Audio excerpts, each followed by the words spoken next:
નમસ્કાર વિદ્યાર્થી મિત્રો, આજે આપણે ઇતિહાસ વિષયમાં મરાઠા સામ્રાજ્યના સ્થાપક છત્રપતિ શિવાજી વિશે માહિતી મેળવીશું। તો છત્રપતિ શિવાજીની વાત કરીએ તો મરાઠા સામ્રાજ્યના સ્થાપક અને મહાન રાજાઓમાં સ્થાન મેળવનાર છત્રપતિ શિવાજી મહારાજનો જન્મ ઈસવીસન 1627 અથવા 1630માં મહારાષ્ટ્રના શિવનેરી કિલ્લામાં થયો હતો। છત્રપતિ શિવાજીની માતાનું નામ જીજાબાઈ, પિતા શાહજી, સામર્થ્ય ગુરુ રામદાસ અને કોંડદેવનો પ્રભાવ એમના ઉપર હતો। નાની જાગીરમાંથી મહાન મરાઠા સામ્રાજ્યનો વિસ્તાર કરી 40થી પણ વધારે કિલ્લાઓ જીતી મહાન સામ્રાજ્ય ઊભું કર્યું।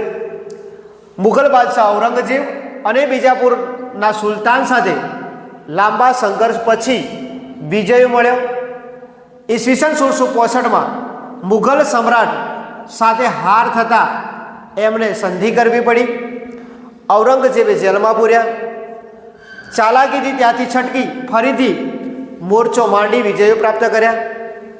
ઈસવીસન 1674માં રાજગઢમાં રાજ્ય અભિષેક કરવામાં આવ્યો અને છત્રપતિ શિવાજી મહાન હિન્દુ સમ્રાટ તરીકે ખ્યાતિ મેળવી।